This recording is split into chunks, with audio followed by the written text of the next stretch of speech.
Old But Gold episode number 1 featuring Master of Mirrors and Cadmus. Old But Gold is a series of videos where we will be revisiting Golden and Silver Age comic books starting from 1930s to the 1970s. For the first episode, I decided to go back in time and revisit The Flash issue 105, written by John Brom, art by Carmen Infantino, which I really hope I pronounced their names right. The issue was divided into two different stories. The first one was called Conqueror from 18 million BC. The story begins with an archaeologist, John Hannes, following a hunch related to his current research, leading him to a spot.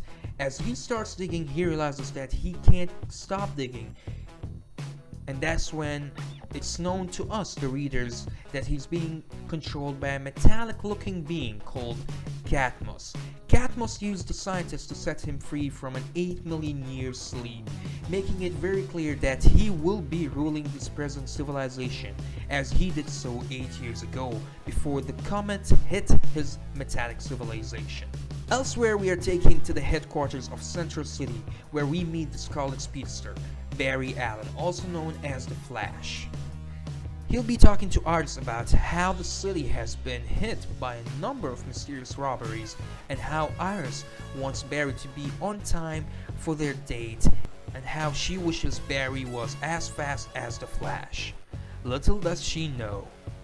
In the same issue, we also got a very brief explanation on how Barry Allen got a super speed and how he decided to use it for the greater good.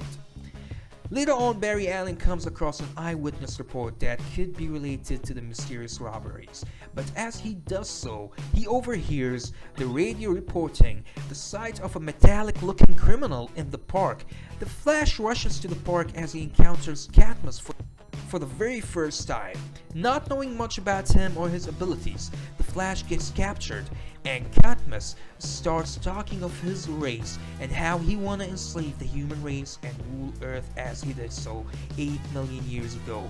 But first, he needs to dispose the Flash, and to do so, he locked him up in a cylinder with a hole above the roof, so when the sun reaches its highest point, the machinery of the cylinder itself will make the Flash 1,000 times heavier, which would equal him weighing 100 tons, which makes the Flash way slower, and that's basically the plan of Cadmus disposing the Flash.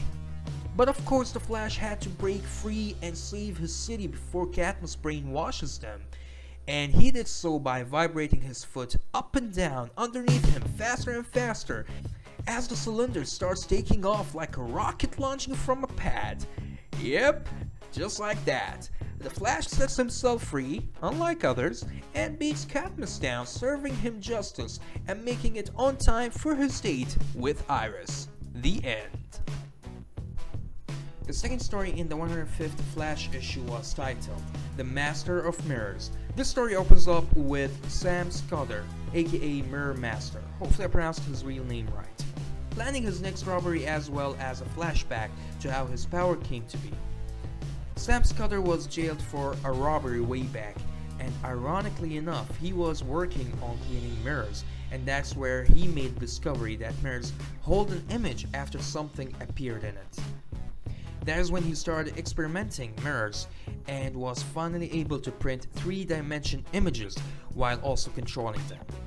In this issue, what he basically did was plan his next robbery, and basically he went to the bank and he captured the teller reflection from all different angles, also known as camera mirror. Later on, he slips the mirror into a developer machine and prints out a 3-dimension image, which he was also capable of controlling and commanding it to do whatever task he desires. Elsewhere, Barry Allen visits the bank to cash a check as he recognizes the regular teller of the bank, which also happens to be the 3-dimension image the Mirror Master printed out earlier on. Barry notices a few things wrong with the teller. As why is he wearing the ring on his right hand and not his left? Barry starts to get suspicious, so he starts following the teller. And as he got closer to the three-dimensional image, it started to move faster and faster, and that's when Barry got into his Flash suit and followed the printed image back to the hideout of Mirror Master. That's where we see a great battle between the after images of Mirror Master and the ability of Barry to analyze, think, and move fast. Flash finally figures Mirror Master's trick, which was the Flash have been fighting creatures of light, which also meant they only exist in the light. And that's where the Flash pulled the house switch, bringing darkness and eliminating the creatures of light. Flash was able to send Mirror Master straight back to jail and, of course, make it on time for his date with Iris. The end. Hopefully you guys enjoyed the first episode from Old But Gold, a review on The Flash, issue 105. I personally love the issue, I love the art, I love the writing, and I love the stories. Thank you all guys for watching, and if you want more of these videos, please hit the like button, share around with your friends, and don't forget to hit the subscribe button, and I'm gonna leave you with some issue facts.